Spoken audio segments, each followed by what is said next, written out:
Om Arjen Yujin Ujam San Pema Gesar Dom Pola Yatsen Chogi Yudrum Yang Pema Jun Eje Sudran Kordo Kadro Mumpe Kor Che Che Je Sudadrup Jinji Lapchir Jesus Song Guru Pema Siji Hong Hong Warjen Yujin Ujjan San Pema Gesar Dong Pola Yatsen Chogi Nyodru Nye Pema Jun Neje Sudrang Kordo Kadro Mampe Kor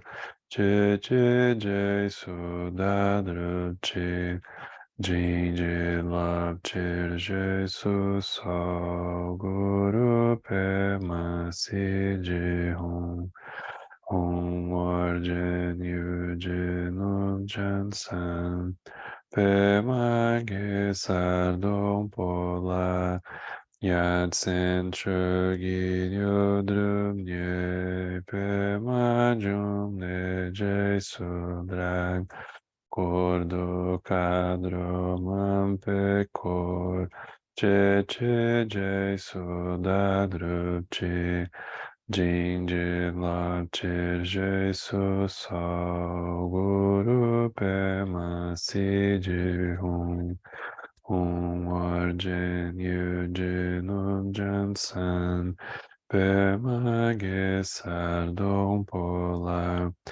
Yatsen Chogi Nyodrum Nye Pema Jun Neje Sudran Kordo Kadro Mampe Kor Che Che Je Sudadrup Chi Jinji Lapchir Jesus Guru Pema Siji Hong Sanje Chodan Sochi Chonan La Janchu Bardo Dagi Chapsuchi Dagi Jinso Jipe Sonan Chidrola Pinchi Sanje Drupasho Sanje Chodan Sochi Chonan La Janchu Bardo Dagi Chapsuchi Dagi Jinso Jipe Sonan Chidrola Pinchi Sanje Drupasho Sanje Chodan Sochi Chonan La Janchu Bardo Dani Japsuchi Dagi Jinso Jipe Sonan Chidrola Pinchi Sanje Drupasho.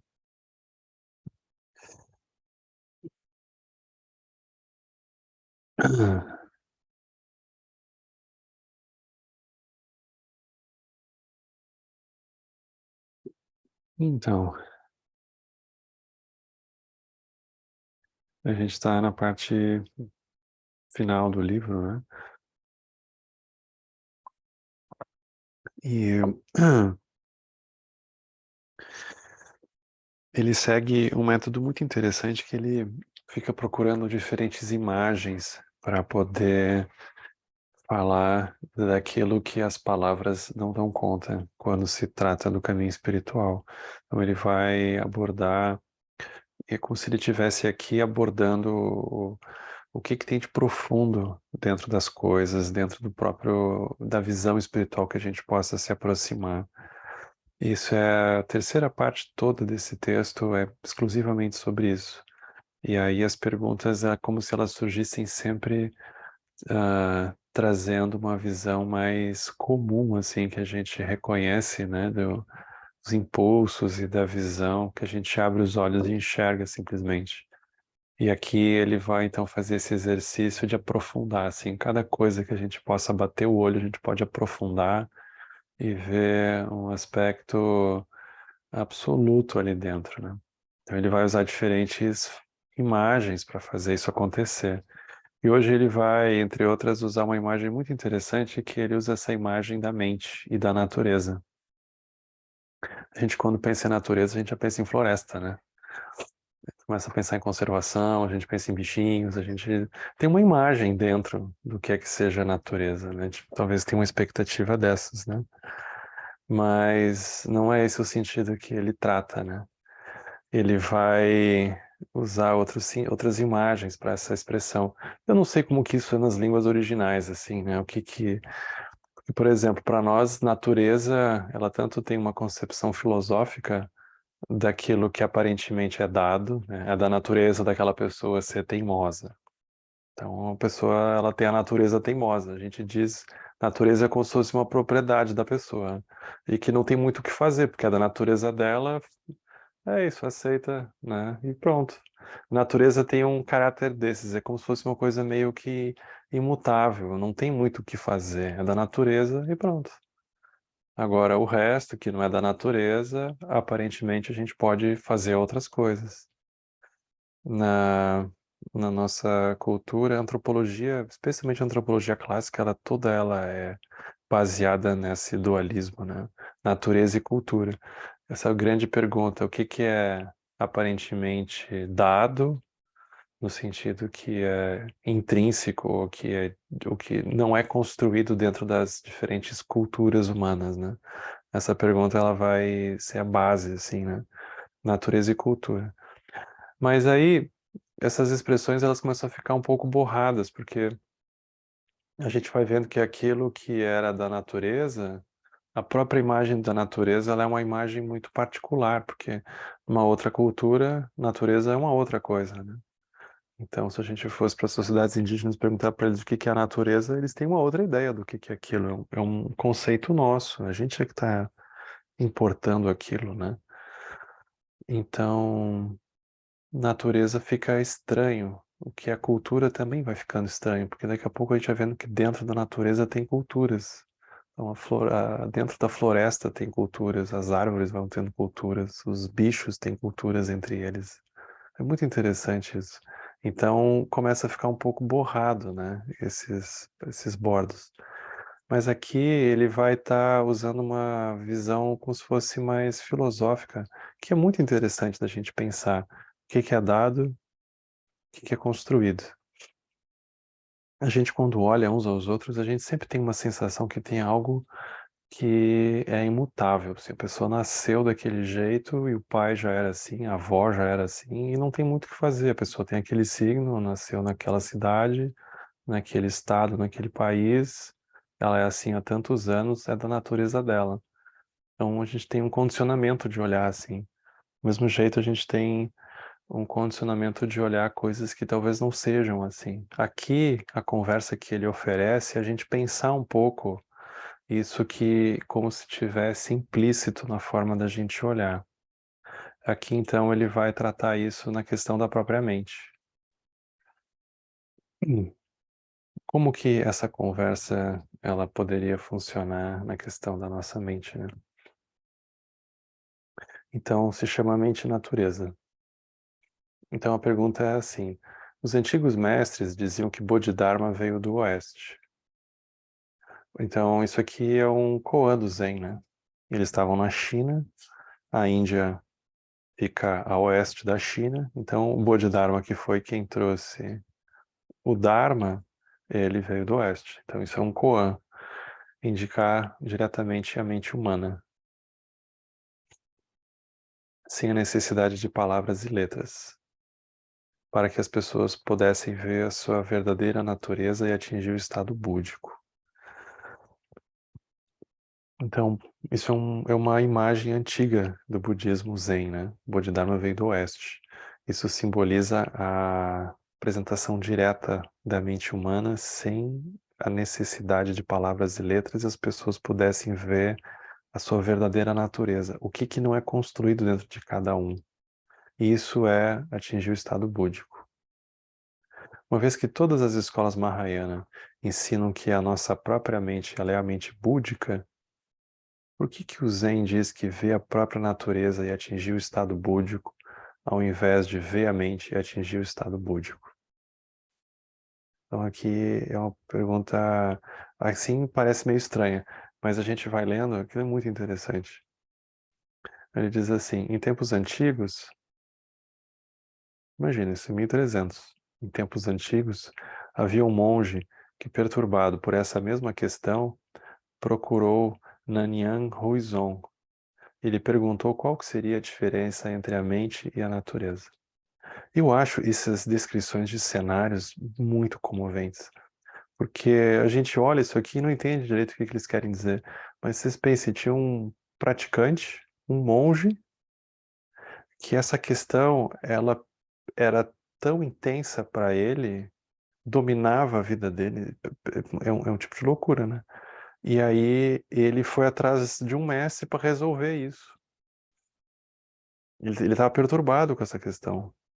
Aquilo parou a vida dele por um tempo. Ele mergulhou, ele se moveu, ele teve que fazer aquilo acontecer. É muito impressionante. Isso aqui parece uma coisa pequena, mas foram esses movimentos que fizeram com que o Dharma chegasse vivo até nós hoje. Isso aqui é um relato da linhagem. Isso é muito bonito de ver. Então aquilo está perturbando ele. Ele parou o que tinha que fazer, o que todo o resto, e foi tentar descobrir, enfim, o que que é a diferença entre a mente e a natureza. Aí o mestre respondeu.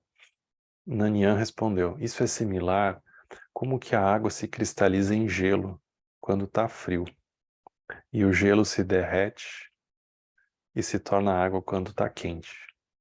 Quando estamos deludidos, então a natureza se solidifica para formar a mente. Quando somos iluminados, a mente se dissolve para formar a natureza. Mente e natureza são iguais, mas há uma diferença entre as duas em relação à distinção entre a delusão e a iluminação. É bonito que o Alan Wallace, que vem num contexto completamente diferente, usa exatamente a mesma imagem, né? Para usar a expressão da mente que a gente já possui, ele diz, essa mente, como a gente usa ela está no estado congelado. Como se ela tivesse em formato de congelado, gelo. E a prática é simplesmente o derreter isso. A essência é a água, é a mesma, mas a água em estado fluido é o reconhecimento da profundidade das coisas. Não tem duas mentes, mas a forma como a gente se relaciona, enxerga, ela parece diferente. Então, é o mesmo fenômeno, só que não é o mesmo fenômeno exatamente. É e não é. Então ele diz, o mestre aqui, o Nanyang, ele está explicando a distinção entre a mente e a natureza de uma maneira figurativa. E isso não deve ser compreendido de uma forma excessivamente literal. Como tudo, né? A gente não deve pegar as palavras e achar que dentro delas é que está a coisa resolvida. Aí ele diz assim, a própria palavra natureza, ela possui diversos significados, os quais ao menos 3 são elucidados nas doutrinas budistas. Então, aqui é interessante.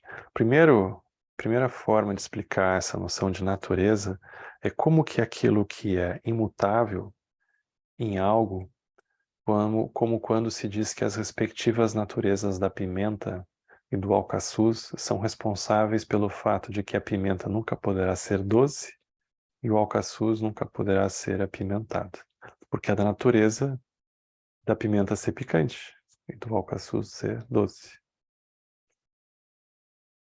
Então, isso é uma forma de olhar para essa expressão natureza. O segundo é de natureza como aquilo que diferencia uma coisa da outra, como ocorre com as naturezas essenciais distintas dos objetos animados e inanimados.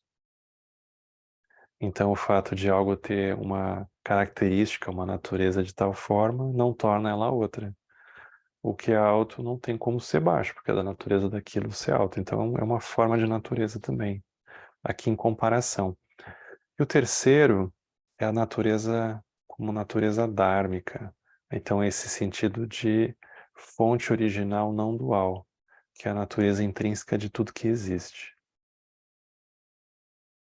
A natureza, o que é de profundo ali dentro. Esse é o contexto de natureza, a fonte original não dual. Quando a gente diz a natureza de alguma coisa, a fonte original não dual daquilo. Os textos não budistas, os Sutras Hinayana, eles não fazem referência à natureza dármica. Discutem o significado de natureza apenas em termos de mutabilidade e diferenciação. Então isso aqui é uma afirmação forte dele. Ele está dizendo que na média, a gente quando vai se debruçar sobre a expressão natureza, a gente não vai penetrar nesse aspecto, é como se fosse o aspecto secreto. Você não chega até lá, te para antes. A gente fica olhando para os termos daquilo que não muda, porque é da natureza daquilo, e de comparação, diferenciação. O budismo é que vai olhar a natureza como o aspecto mais profundo daquilo. Isso é o conceito de natureza.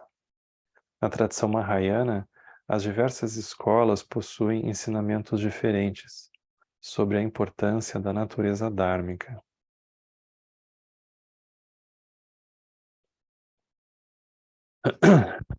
Aí ele usa uma expressão aqui que é muito bonita. A posição básica da tradição Zen é de uma transmissão separada exterior aos ensinamentos. Isso aqui é muito profundo, porque é como se a lucidez ela não pudesse ser contida pelo conjunto das palavras e dos ensinamentos. Do tipo assim, a gente se matricula dentro de uma estrutura dos ensinamentos e imagina que a lucidez é um resultado inevitável daquilo, sendo que ela não é.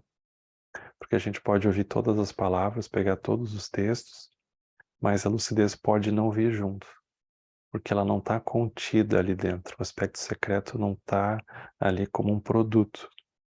Por isso que ele vai usar essa expressão transmissão separada exterior aos ensinamentos. Isso aqui é muito profundo. Aí isso conecta com as histórias que a gente vê da linhagem de que os praticantes do passado, eles muitas vezes tinham grandes insights e momentos de iluminação nas situações mais inusitadas, porque aquilo não estava necessariamente ligado às palavras e à formalidade. É algo que a experiência revela em qualquer momento. Então ele vai chamar da transmissão separada exterior aos ensinamentos. O fato de que não tem como atingir iluminação numa universidade budista, por exemplo, separada exterior aos ensinamentos. Se a gente vai lembrar das grandes histórias do passado, todo mundo abandonou a universidade em algum momento, né? O Gampopa fez isso, Naropa teve que fazer isso, muitos deles, né, tiveram que fazer isso.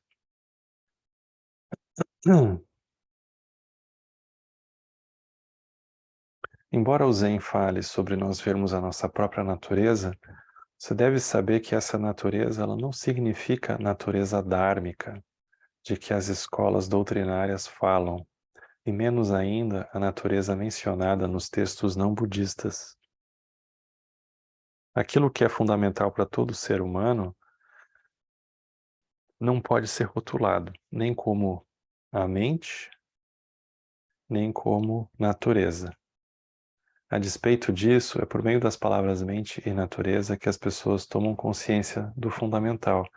Portanto, isso é ocasionalmente chamado de mente e ocasionalmente chamado de natureza.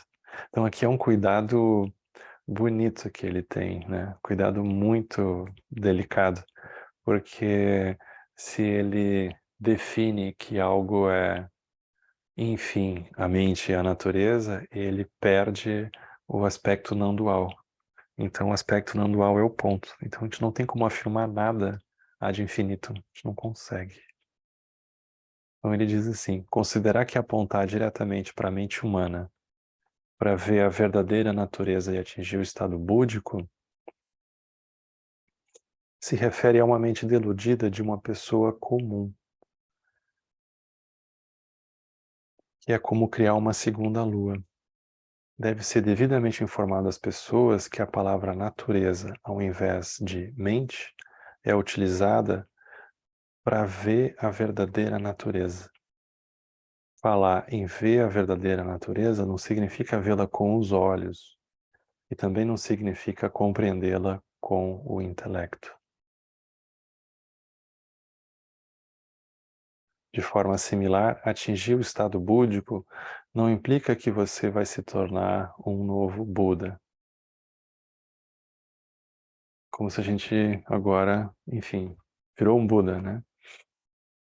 Troca de nome, irradiando luz, manifestando todas as características distintivas de um Tathagata.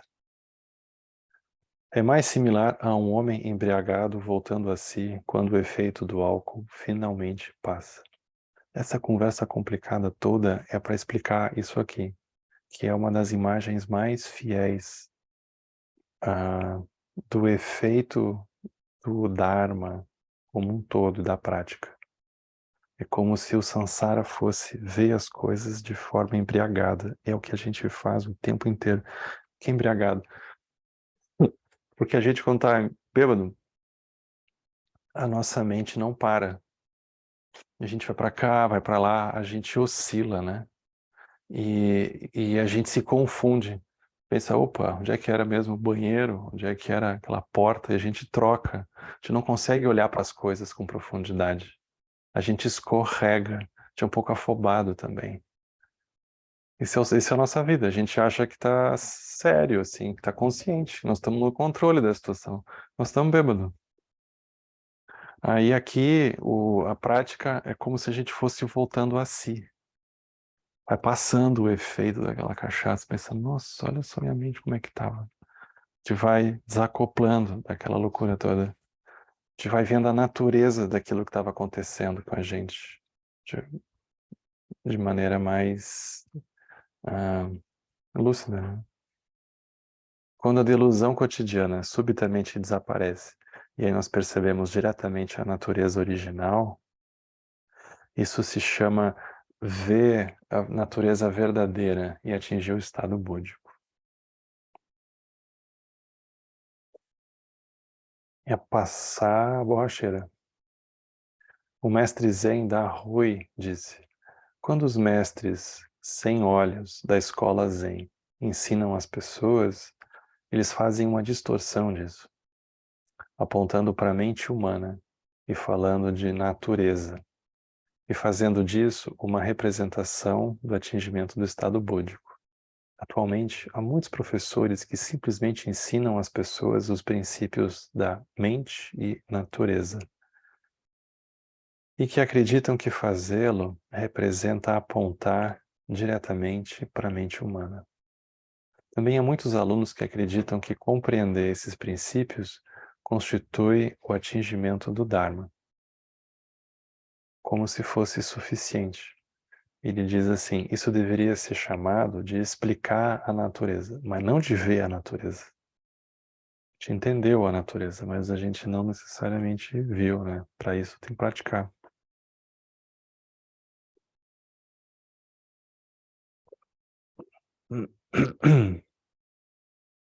Isso é o ponto aqui da natureza, né? Natureza e da mente.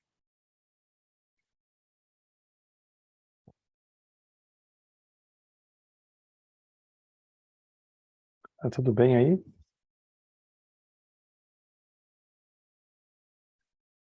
Oi, Kira, por favor. Caramba, muito viagem isso. Então quer dizer que Pois se é. eu não conhecesse, Henrique, as propriedades do alcaçuz, como por exemplo, se ele falou, o alcaçuz ele é de natureza doce e a pimenta de natureza apimentada, ok. Um nunca virá se tornar o outro. Mas se eu não conhecesse nem o apimentado nem o doce, como que isso seria? Eu não conheceria a natureza dessas coisas. É, mas tu talvez conheceria a natureza de outras coisas, né? Porque até o sabor é algo que eu atribuo. Se É, você colocar muita pimenta na tua boca, você vai sentir que você nem um apimentado você vai sentir mais. Você vai sentir como se fogo tivesse tomado conta da sua boca e suas papilas gustativas não vão identificar mais o sabor da pimenta. O que Pois eu é. acho interessante é que isso daqui, falando sobre essa questão de natureza e mente, essa desconstrução, desconstrução praticamente seria não atribuir o valor que as coisas deveriam ter, ou seria isso?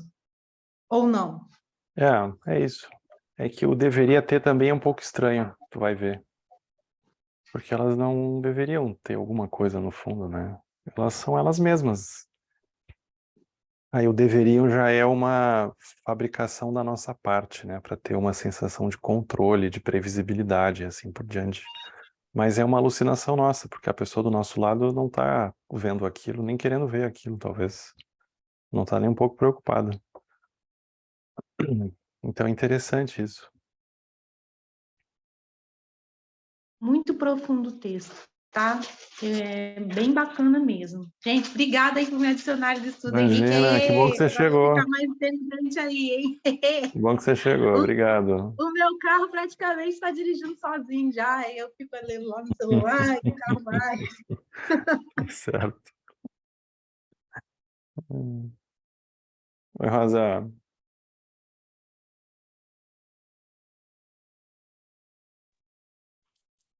Oi, Henrique. Oi, Boa tarde, pessoal. Olha, esse texto muito maravilhoso. Ele me lembrou uma passagem de Trumpa no livro As Quatro Nobres Verdades, em que ele faz uma imagem também como essa. Aí o mestre faz uma imagem com a embriaguez e Trumpa, quando fala da lucidez, ele diz que é como a saúde. Você só sabe que possui saúde no dia que você se percebe gripado. Uhum. Aí, um belo dia, a gripe passa. Aí, e como é que você sabe que a gripe passou? É porque tem um dia que você olha e diz: ai, que beleza, eu estou me sentindo bem, eu estou com saúde de novo. Uhum. Então, assim, a lucidez é como a saúde.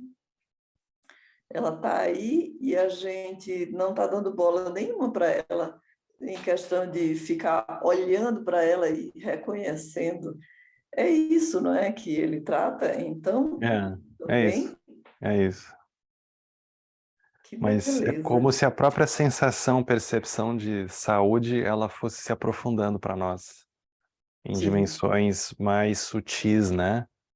Como, por sim, exemplo, assim, a gente está um tempo tomando café 2, 3 vezes por dia e está se sentindo saudável. Aí lá pelas sim. tantas a gente reduz aquilo um pouco e vê que a ansiedade diminuiu um pouco, vê que a gente foi Uhum. ficando, poxa, mas isso aqui eu não tinha percebido. São sutilezas que vão aparecendo. Ele vai trazendo essa visão para nós também, né? Sim. Então a própria É percepção como, nossa vai ficando mais aguçada disso.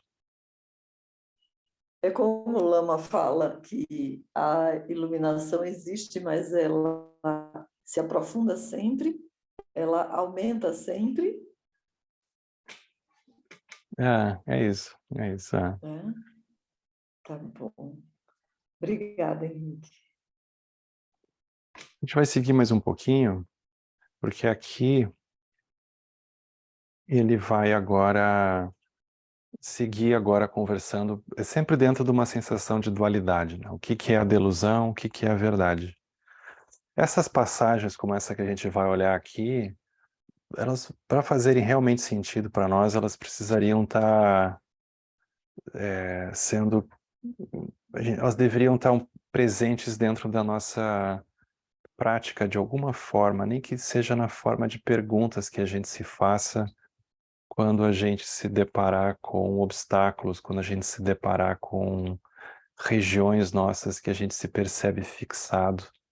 E a gente deveria então se fazer essas perguntas que ele coloca aqui. Porque se isso não tiver de alguma forma ancorado numa experiência nossa de investigação, de contemplação, especialmente puxando assim situações práticas, a gente puxando exemplos de coisas que têm acontecido com a gente, ou a gente olhando para coisas que já aconteceram, isso não vai fazer muito sentido. vai ficar um papo estranho isso que a gente vai ter, né? Então, por exemplo, aqui ele vai tratar de um tema que, para quem já viu o Dzongzar Rinpoche falando, isso aqui é a base do ensinamento dele, que é o que que torna algo parecendo real, o que que torna algo parecer irreal, de onde vem a sensação de realidade das coisas, né? Então aqui ele vai tratar um tema paradoxal para a gente, porque o caminho ele é contraditório, no sentido de que por vezes a gente vai receber instruções que vão nos falar sobre a realidade das coisas e logo na sequência a gente vai receber ensinamentos que vão nos retirar o chão das coisas, né? O Lama Santen conta uma história muito boa que o Rinpoche era vivo ainda, e o Lama foi convidado, eu acho que para um programa de televisão, não me lembro bem, e falar sobre Deus, perspectiva budista de Deus. E o Lama, naquela época, recém-saído da universidade, né, o físico quântico, foi lá, não só enquanto budista, né, enquanto físico, ele foi lá e provou ao vivo, né, por A mais B, que Deus não existia. Antes ele disse que quando acabou o programa, ele foi encontrar o Rinpoche. E aí ele contou para o Rinpoche, assim, né, que tinha acontecido lá, e ele tinha provado que Deus não existia. Aí ele conta que o Rinpoche olhou muito sério para ele, assim, um pouco consternado, e disse: mas quem falou que Deus não existe? E aí fica aquela coisa, né? E agora? O que que a gente faz, né? É muito interessante, porque a ausência de certeza, ela é um ensinamento que vai precisar penetrar por dentro das certezas que a gente tiver, não importa elas quais sejam, porque a certeza que a gente se fixar ali dentro, ela se torna um samsara para a gente. Por mais embasamento filosófico, racional, lógico que a gente consiga provar e sustentar aquilo, talvez tenha um jogo atrás ali de uma identidade inflando alguma coisa. Então, o ensinamento, ele é capcioso, porque às vezes ele parece, às vezes ele não parece, e a gente vai vendo que ele é escorregadio. Porque o ego é escorregadio, né? O javali, ele é malandro. Então, como é que a gente navega no meio disso? É muito interessante. Então, os ensinamentos, eles são aparentemente contraditórios, porque às vezes eles dizem uma coisa, daqui a pouco eles mostram outra, e nós vamos ficando sem saber direito quem é que a gente segura, né? Então, aqui é assim, certas passagens dos sutras dizem que os fenômenos são irreais. Aí a gente aparentemente resolveria aquilo. Só que tem outras passagens que dizem que todos os fenômenos representam a verdade eterna. Aí a gente fica sem entender, né? Aí ele diz assim, qual dessas afirmações é verdadeira? Aí a resposta é assim, né, do Muso Soseki. Na natureza original, não há noções de irrealidade ou de eternidade.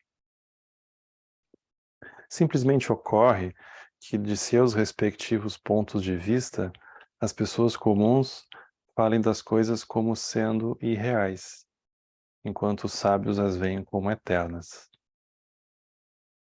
Sábio aqui não é um Buda. Sábio é um sábio dentro do samsara. Porém, os verdadeiramente despertos não sustentam as visões das pessoas comuns ou das pessoas sábias, vamos dizer assim, né? Assim, qualquer fala a respeito da irrealidade ou eternidade é simplesmente um ensinamento expediente. Aqui seria um ensinamento transitório, temporário, né? Então, o Lankavatara Sutra, que é um dos sutras mais importantes do budismo, ele diz assim: um filósofo não budista perguntou ao Buda: seriam todos os fenômenos impermanentes? Aí o Buda respondeu: a sua pergunta é um mero sofismo. Assim, é um tipo de pergunta que induz ao erro, né? O filósofo, então, ele perguntou: então seriam todos os fenômenos permanentes? Aí o Buda respondeu: bom, essa pergunta também é um mero sofismo. É uma forma de confundir. O Sutra de Vimalakirti diz: não utilize a mente de nascimento e morte para falar da verdadeira natureza das coisas. Então, fica essa coisa, né? A gente usa uma mente de apego, uma mente fixada, uma mente que quer decidir o que as coisas são e o que as coisas não são, que, enfim, aparentemente é a única mente que a gente tem, e a gente quer que ela chegue às conclusões e atinja a iluminação, ela mesma. Só que essa mente de certo e errado, essa mente meio tosca que a gente tem, ela mesma não vai aguentar o rojão. Então essa mente ela não vai conseguir dar conta.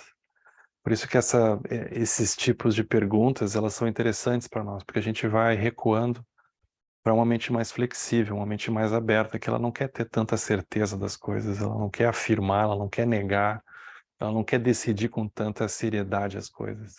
Ela está mais aberta para se relacionar com as coisas e perceber o que de fato tem ali, né?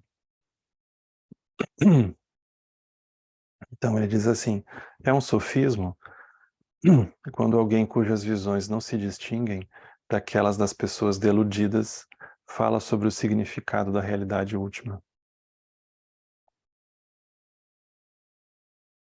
É esse o significado quando se diz que uma pessoa que é falsa, ela prega o verdadeiro Dharma.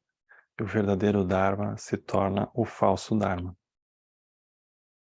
E se uma pessoa que é verdadeira, ela prega o falso Dharma se torna o verdadeiro Dharma.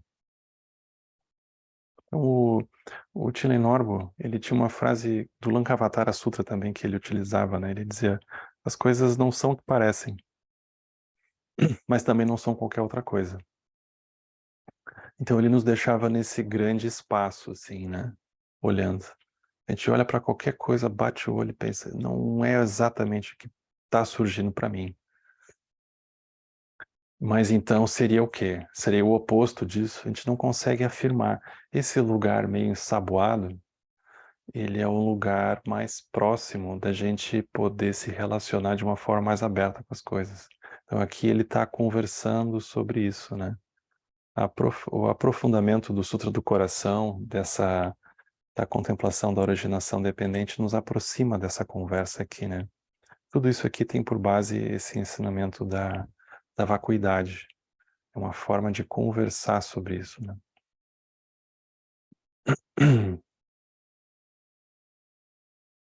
E aí vem o último trecho, né?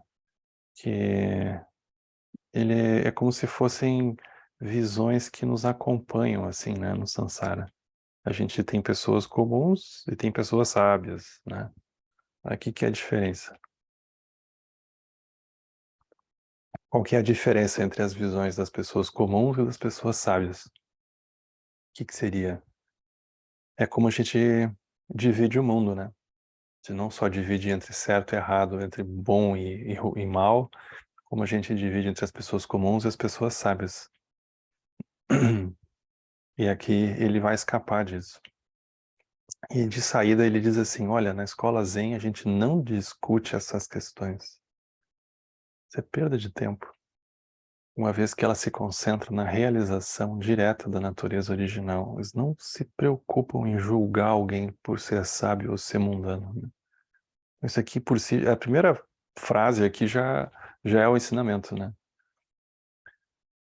Aí é bonito, porque quando ele diz aqui a escola Zen, ela se concentra na realização direta da natureza original, isso aqui já é o caminho absoluto, né? Isso aqui a gente poderia dizer que é o Dzogchen.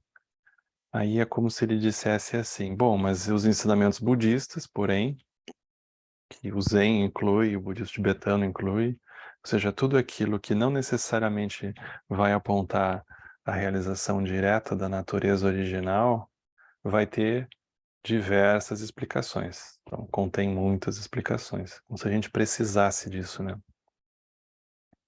Aí vem o Surangama Sutra, né? Que é esse texto que o Lama sempre cita, né? Então é muito interessante, porque aqui é como se fosse uma revisão de uma das partes mais complexas do Surangama Sutra. Ele vai fazer agora de uma forma bem rápida. Então ele diz assim, O Surangama Sutra, ele vai descrever 7 elementos universais. É interessante isso. Terra, água, fogo, vento, espaço, já dá 5. Mas aí no Surangama, ele cita percepção e consciência como mais 2 elementos. 7 no total. Todos os 7 elementos, como qualidades inerentes ao Tathagata Garbha, natureza original, natureza primordial, permeiam todo o reino dármico, penetram livremente todas as coisas. Todas as coisas são feitas de Tathagata Garbha. Esses elementos universais, eles são chamados de natureza ígnea, natureza eólica, assim por diante. Então, os elementos universais, eles possuem natureza do fogo, natureza ígnea, natureza do ar, do vento, natureza eólica, assim por diante. Então é bonito isso, porque é como se ele olhasse em níveis, né? Ele primeiro reconhece os elementos, é como se fosse o nível externo, coisas. Mas agora vocês vão ver que ele vai fazer uma distinção do aspecto externo para o aspecto sutil, aspecto grosseiro para o aspecto sutil. Ele começa a falar em qualidades. Então é como se fosse o grau de sutileza que a gente conseguisse olhar para as coisas, né? A escola esotérica Shingon é uma escola japonesa, né? Diz a mesma coisa quando afirma que a substância de todos os fenômenos ela é composta por 6 elementos. Aqui então ele só faz uma comparação assim com o que tinha no Japão na época, ainda até hoje, né, o Shingon, que consistem nos 6 sentidos: visão, audição, etc., como forças que tudo permeiam. Esses são os mesmos elementos citados no Surangama Sutra, mas sem o elemento da percepção. É interessante, uma escola não budista descreve as mesmas coisas, Shingon. No sistema Shingon, os 6 elementos compõem a substância do universo fenomênico. No sistema do Surangama Sutra, Tathagata Garbha compõe a substância de todos os fenômenos, uma vez que os 7 elementos são todos qualidades inatas do Tathagata Garbha. Ambos os sistemas são ensinamentos temporários, expedientes do Buda, do Tathagata. Os 6 elementos mencionados pela escola Shingon não são os mesmos elementos na sua forma condicionada. Água condicionada, fogo condicionado, etc. Mas os elementos na sua forma essencial, como no Surangama Sutra. No Shingon, são as 4 mandalas que tratam dos fenômenos condicionados. Assim, no Shingon é dito que os 6 elementos são a substância, as 4 mandalas são a forma, e as 3 práticas místicas são a função. Então aqui começa agora, nesse ponto, uma contemplação importante para nós, que é um zoom que ele vai dar na maneira como a gente percebe. Então, a gente, quando bate o olho, a gente vê o aspecto grosseiro. Só que aqui ele vai agora descortinar que cada dimensão que a gente olha como grosseira, ela tem dentro dela uma dimensão sutil. Então ele diz assim, para cada um dos 7 elementos, há uma distinção entre o elemento como uma qualidade inerente e um elemento como um fenômeno condicionado. Se você compreender completamente um dos elementos, então todos os outros elementos podem ser compreendidos de forma similar. Por exemplo, o fogo, produzido pelo atrito dos gravetos ou por faíscas de pederneiras, ele é o fogo condicionado. O fogo do nosso fogão em casa, se faltou gás, é um fogo condicionado. Ele é desprovido de qualquer existência independente. Isso é, ele não pode arder sem as condições adequadas. Se ele não pode arder sem as condições adequadas, como a presença de um combustível, como madeira, como óleo. Aí se tem vento demais não funciona, se não tem ar também não. O fogo condicionado existe apenas quando e enquanto todas as condições necessárias estão presentes. Isso aqui é uma descrição do samsara. Ele fala do fogo, mas isso aqui é o samsara inteiro. Porque a gente está vivendo a vida e tendo os problemas que a gente sente que está tendo na nossa vida, tem uma vastidão de coisas se apoiando naquele momento para que aquilo tenha a cara que tenha para nós. E tu tira um elemento daquilo, muda completamente. Muda completamente. Então, isso é o samsara. Isso é a sensação das coisas estarem, elas são condicionadas. Só que a gente não olha, a gente bate o olho e pensa, tá lá, é assim. Mas não, tem uma teia por detrás ali, segurando aquilo tudo. Mexe um gravetinho, já muda. Então, e essa constatação é dito que assim as coisas são irreais e desprovidas de substância verdadeira. A contemplação nos deveria levar a essa constatação, desprovido de uma substância verdadeira, porque tu tira um elemento daquilo ali, muda completamente.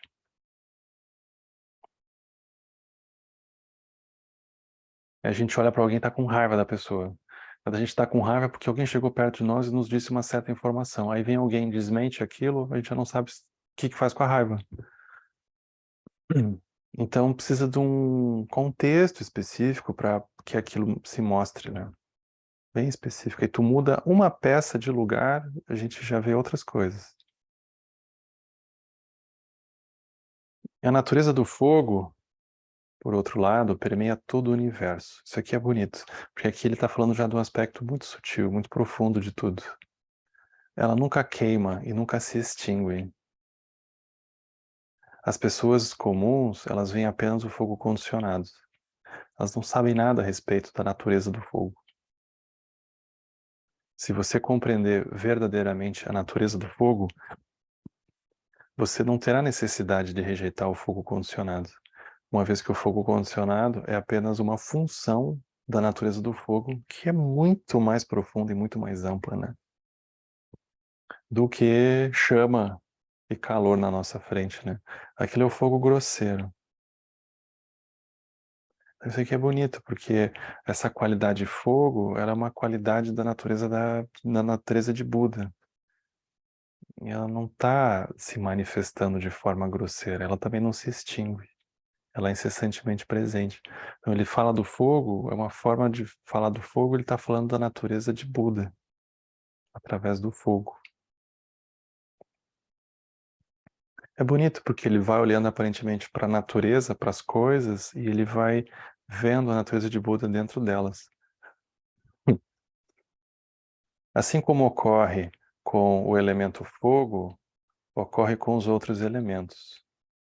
Ar é assim, água e assim por diante. Terra, incluindo também o elemento da consciência. O elemento da consciência se refere à mente consciente dos seres sencientes. A mente, como é geralmente concebida pelas pessoas comuns, é a mente gerada condicionadamente, de forma condicionada. Ela é chamada assim nos sutras. Essa mente, ela é desprovida de substância verdadeira. Isso aqui é muito interessante, porque a gente jura que a nossa mente tem uma substância verdadeira, porque, enfim, a gente convive com ela, ela nos dá ordens, a gente não consegue se livrar dela e assim por diante. Só que as suas funções de visão, audição, cognição, elas surgem temporariamente,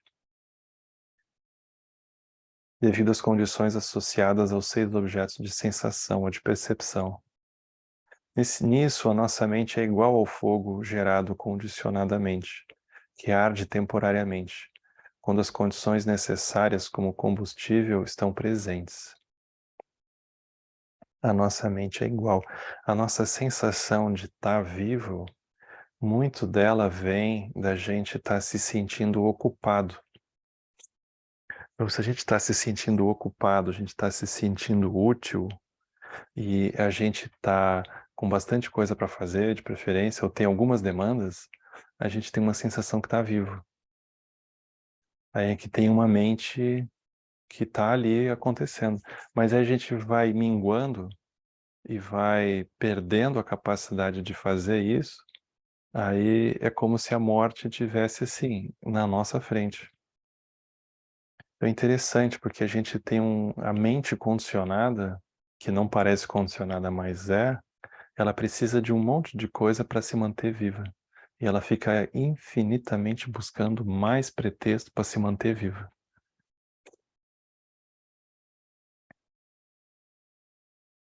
As pessoas deludidas, elas reconhecem apenas a mente condicionada. Elas não sabem nada a respeito da natureza da mente. Essa pergunta, ela nem chega a surgir, porque ela não parece que faz nenhum sentido para nós, né? Pensar na natureza da mente, porque a mente condicionada já dá tanto trabalho para nós, e como assim eu vou pensar na natureza da mente?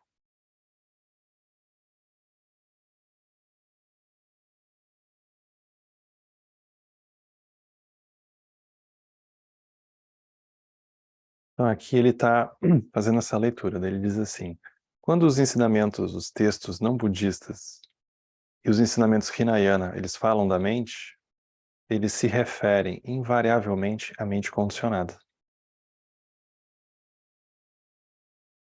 Eles não estão falando da profundidade possível, estão falando da mente condicionada. Até mesmo a Laya Vijnana, oitava consciência mencionada no budismo Mahayana, ainda está dentro do âmbito da mente condicionada. Por conta disso, os ensinamentos mais elevados do Mahayana reconhecem uma nona consciência, com o propósito de informar as pessoas sobre a existência do elemento da consciência como uma qualidade inerente. É como se fosse uma forma aqui que ele está nos convidando a se aproximar e perceber que por mais que a gente vá entendendo a mente comum, e a gente vai tendo mais informações sobre ela, e a gente vai isso, vai aquilo, essa informação não necessariamente se traduz numa liberação. Ela pode ser uma maior compreensão, mas ela não é um atravessar. Aqui é como se ele estivesse nos empurrando, assim, nos apertando para atravessar de uma vez. Por isso que ele vai dizer, está dentro do âmbito da mente condicionada, não vai além. Como ir além? Ele está o tempo todo nos apertando para ir adiante. Há dois tipos de fenômenos, ele diz. É uma forma de olhar. Existem os fenômenos físicos e existem os fenômenos mentais. É como a gente percebe, não que seja absolutamente assim, mas é como a gente percebe. Por exemplo, entre os 7 elementos que ele descreveu anteriormente, o elemento da consciência é um fenômeno mental. Os outros 6 são fenômenos físicos. Porém, uma vez que todos os 7 elementos universais são inerentes ao Tathagata Garbha, interpenetram-se uns aos outros livremente, não há distinção alguma entre o físico e o mental. Isso é conhecido como o verdadeiro reino dármico. Embora não haja distinção entre o físico e o mental, os dois não se misturam entre si. Assim, no verdadeiro reino dármico, o físico não está sujeito às formas de geração e aniquilação, prosperidade, declínio, enquanto o mental não passa pela dinâmica de movimento e mobilidade, surgimento e extinção. Quando os sutras falam sobre todas as coisas serem eternas no seu verdadeiro aspecto, é a isso que eles se referem, aspecto absoluto, não aspecto relativo. Quando as pessoas dão origem a visões falsas, o Tathagata Garbha produz diversas formas de fenômenos físicos e mentais, de acordo com as condições geradas por essas visões. Uma vez que as visões falsas estão sempre se modificando, os diversos fenômenos associados a elas também estão sempre se modificando. Isso é similar a como que a praia parece se mover quando é vista de um barco à deriva. Isso é interessante porque é a nossa situação. A gente olha para a vida e ela parece o que a gente está sempre vendo a mesma coisa se tornando uma outra coisa. Infinitamente. Então a gente é o barco à deriva e o mundo é como se fosse a praia. Aí o barco está se movendo, a gente jura que a praia está se movendo. É assim que a gente percebe, né? Então a gente jura que o barco move para um lado do vento, através do vento, daí a gente vê e diz, não, essa realidade aqui, essa forma que eu quero, eu vou ficar com isso aqui, eu tô gostando, é isso aqui. Aí de repente muda e diz, não, mas isso aqui eu já não quero mais, essa realidade aqui chega, não gosto. E aí isso é o barco movendo. Só que quando o barco move, a percepção de que aquilo que está na nossa frente se moveu junto, parece que foi automático. Isso é similar à praia a se mover quando é vista de um barco à deriva. Ou como o ar parece estar repleto de luzes que surgem e desaparecem quando vistas por olhos anormais.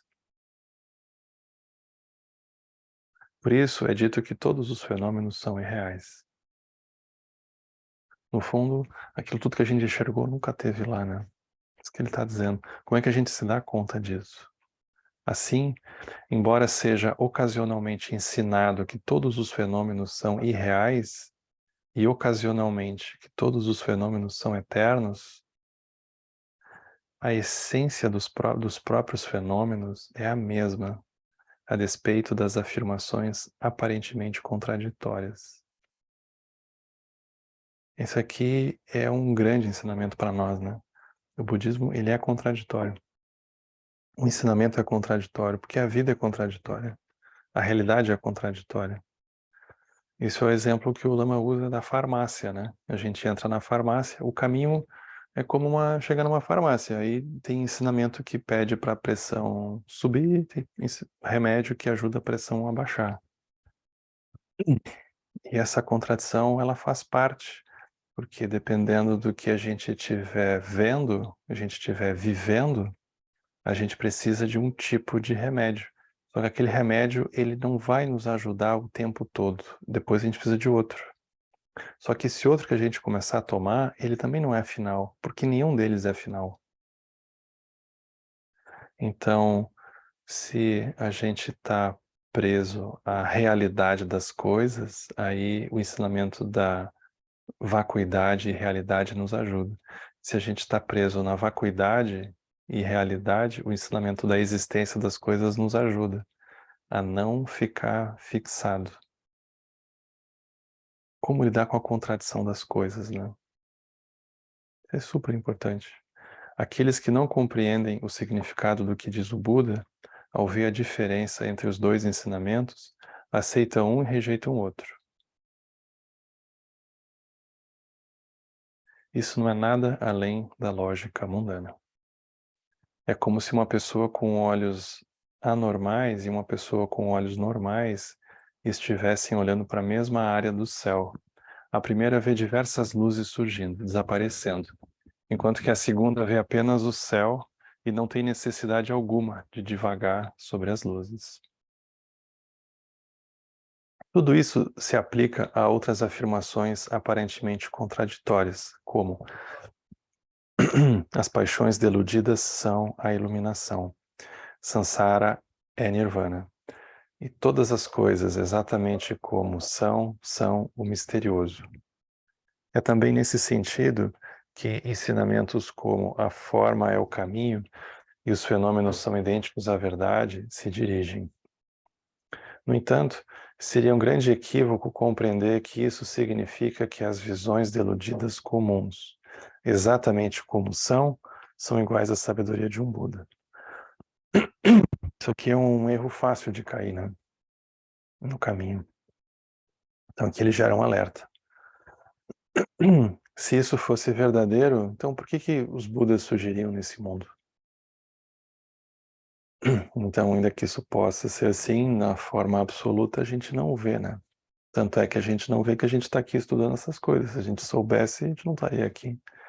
De que problemas os mestres das escolas esotéricas estão tratando quando incitam seus alunos a se engajar em disciplinas espirituais? Por qual motivo os grandes professores do passado estabeleceram monastérios distantes de lugares populosos, proibiram a entrada de mulheres e baniram o consumo de álcool e de carne? e talvez não tenha dado certo, porque fica parecendo um albergue de meninos, né? E um albergue estranho, que não pode um monte de coisa. Mas aquilo era uma forma de proteger eles do karma que eles não davam conta. Mas não que isso seja um ensinamento, né? Não é. Então aqui ele passa um pouco por um aspecto de dar uma bronca no final, né? Do tipo, olha, ainda que a gente ouça esses ensinamentos, isso a gente pode não estar vendo. É provável que a gente não veja assim, né? Então a gente não se passar, né? É um pouco uma forma de compaixão irada dele aqui, terminar desse jeito, né? Esse é o sentido da coisa, né?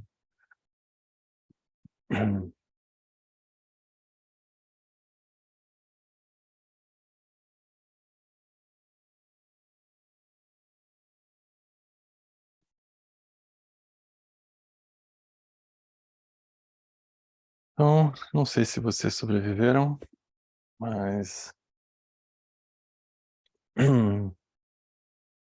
isso aqui é bem provável que ao longo, assim, de milênios, é algo que foi sempre oferecido de uma forma quase escondida, né? Porque é alguma coisa que não vai ter como você abordar de uma forma ah, muito grande, assim, né? Eu digo como se a gente quisesse tornar um grande evento e explicar isso de uma vez, né? A gente não consegue fazer isso. É uma coisa muito complexa, leva tempo e o tipo de pergunta interna que a gente vai precisar se fazer é muito improvável que surja, né? A gente vai vendo os textos, aquilo era sempre para uns 2 ou 3 ou 4 ou 5 no máximo, assim, e ainda assim aquilo saía rápido, né? Porque é algo que no fundo vai apertar um pouco no sentido de aprofundar a forma como a gente vai olhando para as coisas, né? Então é um tipo de ensinamento que ele não está falando da causalidade da vida simplesmente, né? Ele está falando de um aspecto aparentemente escondido e improvável ali dentro. Mas a gente vai olhando, a gente vai vendo que aquilo tem um sentido, é muito interessante.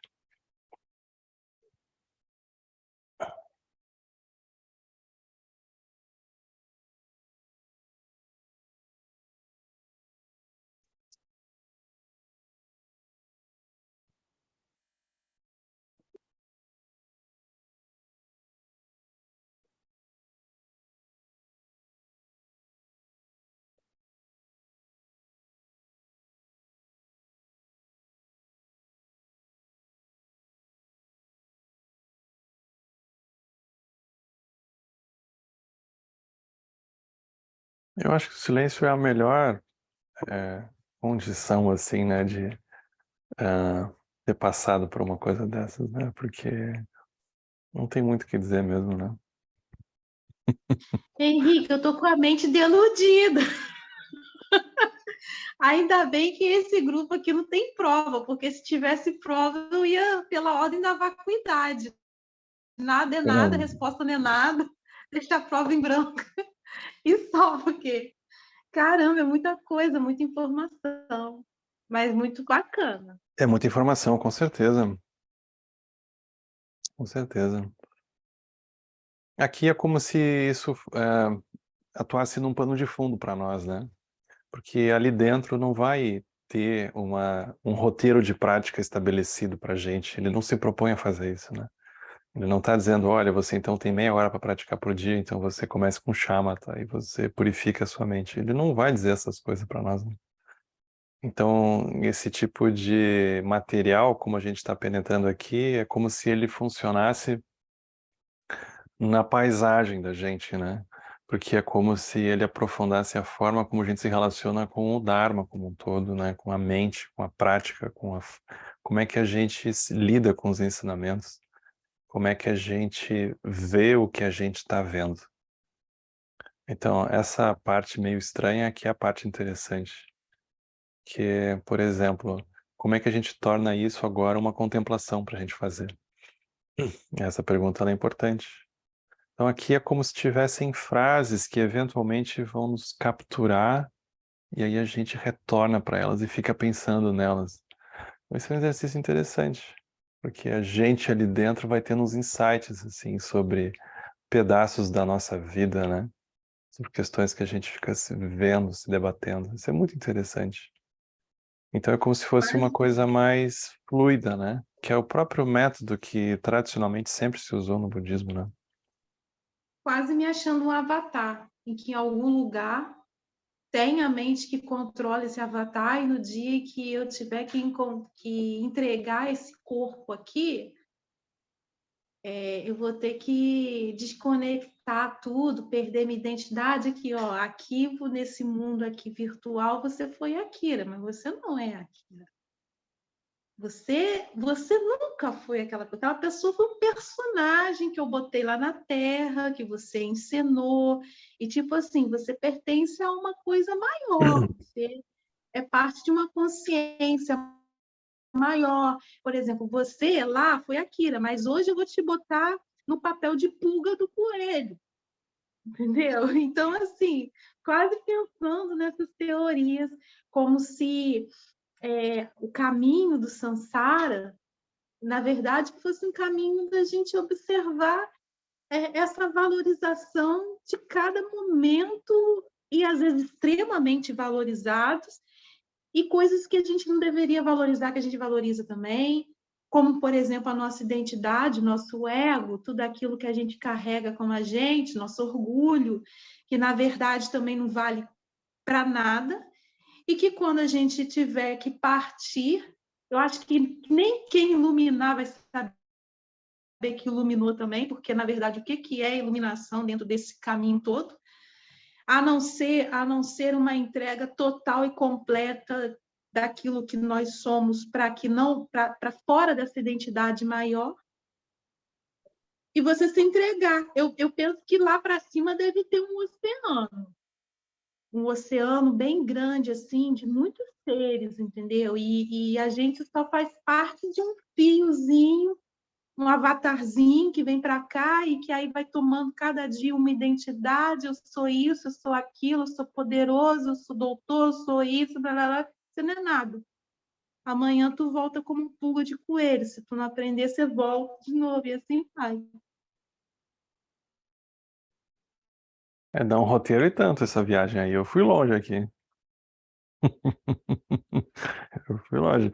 Porque vai que não é para cima, é para baixo, né? Então a gente nunca sabe, né? A gente não sabe, mas é Em muita cima e embaixo marola. Isso ficam daí é conceitos muito estranhos bacana, também. isso é muita marola, isso é muita marola. Isso é coisa Hum. para semana você ficar com tico e teco, É, pois é. observando por que você está pé da vida, porque a máquina não está funcionando.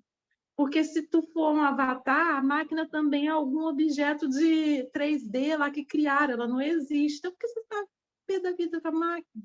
Relaxa, Hum. vai dar Uhum. tudo certo. Tô brincando, pessoal.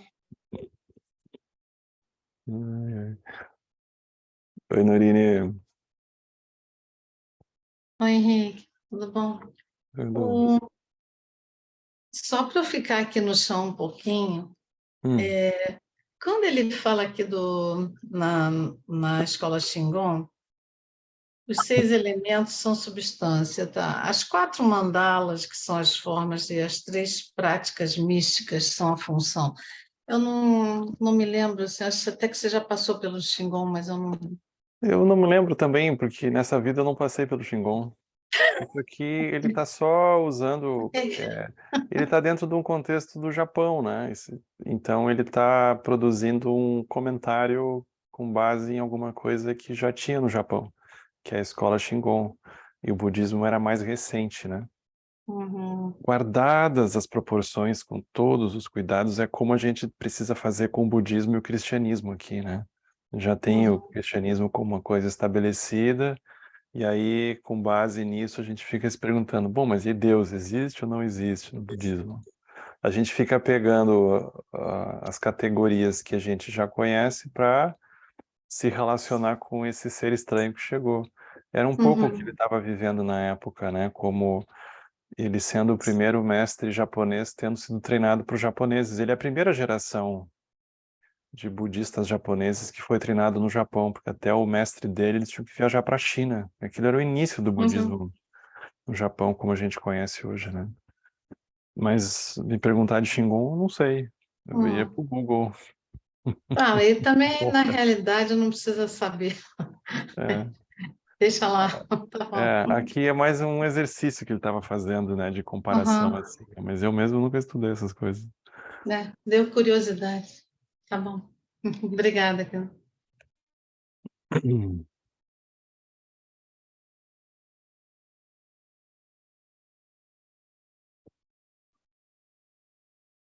Então tá, gente. Agora todo mundo dormir com um nó na cabeça.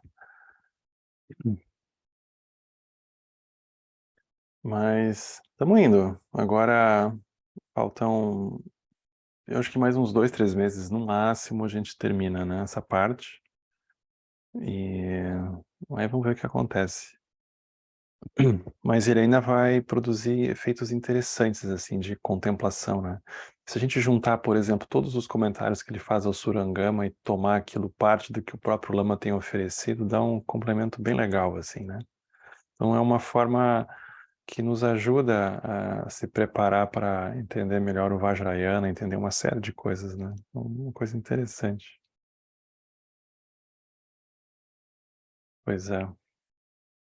Eu quero ver quem é que vai corrigir essa prova e vai dar o atestado, porque eu mesmo não vou fazer essa parte. Oi, Amarildo. Sabe, Henrique, que eu tenho uma sensação, que é uma sensação assim, quando eu vejo esses textos, é como se eu tivesse eles dentro de mim, assim, que eu só vou me lembrando. Então o budismo me traz muito, poxa, isso não é algo estranho.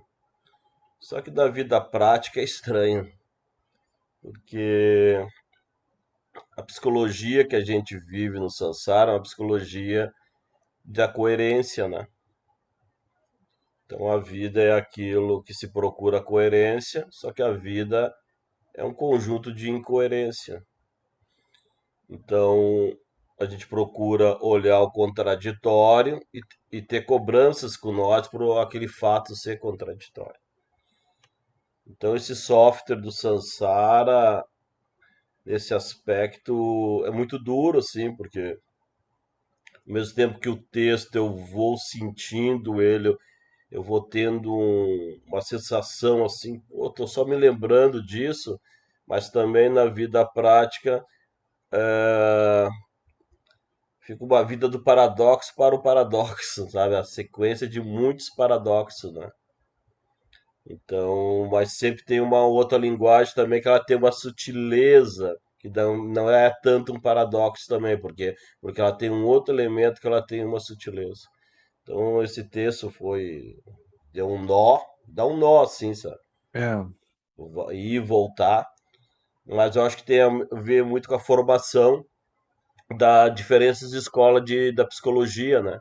Nós temos uma linha de filosofia, de psicologia, de sociologia, e o budismo arrasta não responder a isso. Isso é muito interessante, né? Olha, quem é que diz que não existe Deus?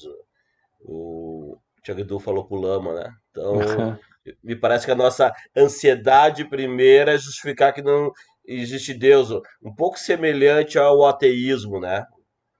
Ao ateísmo que precisa provar o materialismo e tal. Mas é mais para contemplar que me dá esse nó assim, que nem no grupo, e expressar essa linguagem. Um é. grande abraço.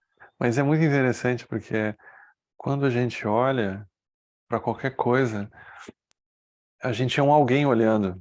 E esse alguém, ele sempre é um pouco ansioso, porque ainda que ele possa estar ali paradão, ele é um javali em que tem um galo e tem uma cobra. Faz parte do pacote. E aí, quando isso acontece, a gente vai se movimentando, vão acontecendo coisas e a gente vai ficando com uma sensação de urgência, de a gente tem que tomar decisões.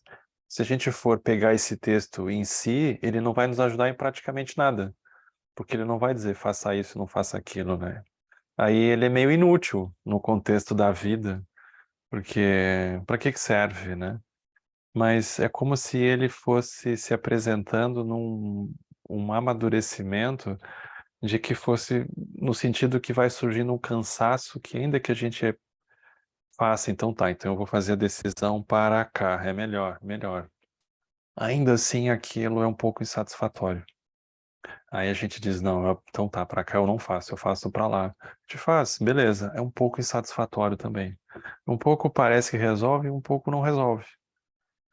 Então, essa parte que a gente vai se dando conta que não vai se resolvendo, ela é um amadurecimento nosso de que simplesmente o movimento para cá e para lá, eles são insuficientes, a gente tem que ver mais além. Aí essa conversa aqui, ela começa a fazer sentido. É como se ela só fosse de fato se apresentar para nós como uma base de verdade, se a gente mesmo for se cansando de precisar ter certeza das coisas e decidir e achar que vai ter algum movimento nosso que nós vamos fazer para cá ou para lá que vai resolver. Aí aquilo, quando a gente vai cansando um pouco disso, aí isso aqui vai caindo de maduro, porque ele não vai negar o fato de que a gente vai precisar se posicionar e vai precisar fazer coisas, mas é como se ele desidratasse as expectativas, ele desidratasse um pouco o sangue do javali aquele, né? Que quer, enfim, resolver tudo. Ele desidrata aquilo. Aí isso aqui vai ficando interessante, porque é como se ele convidasse a gente a atravessar um mundo que parece impenetrável. O que parece que é isso que eu estou vendo é tudo. Então ele vai nos ajudar a ver além. Aí ele vai dizer, olha, tu tem não só o fogo, mas tem a natureza do fogo. Aquilo parece cósmico, yeah. Mas aí ele vai nos fazendo ir adiante. Então isso é interessante. Só que isso está como se tivesse um pouco escondido nas entrelinhas do texto. Não está escrito desse jeito ali, mas está nas entrelinhas. Ele vai produzindo esse amadurecimento, né?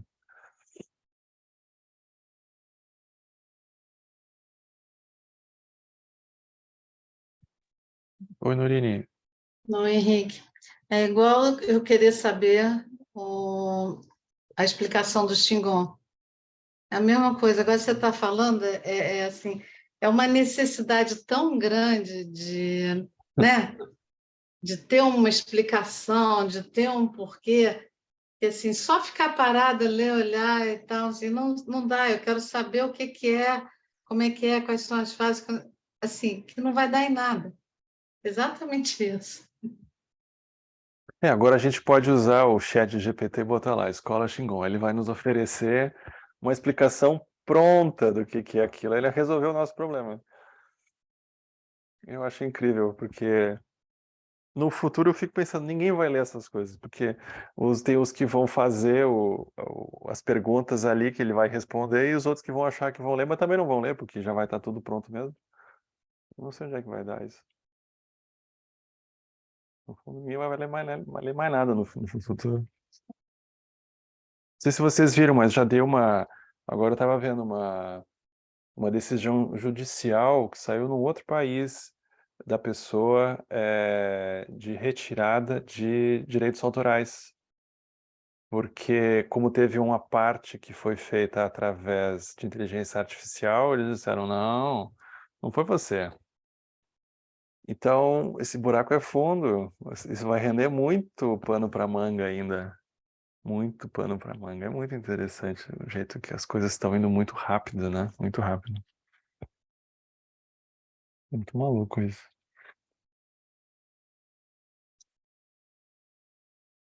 Mas tá bem. Vai fazer dedicação, gente.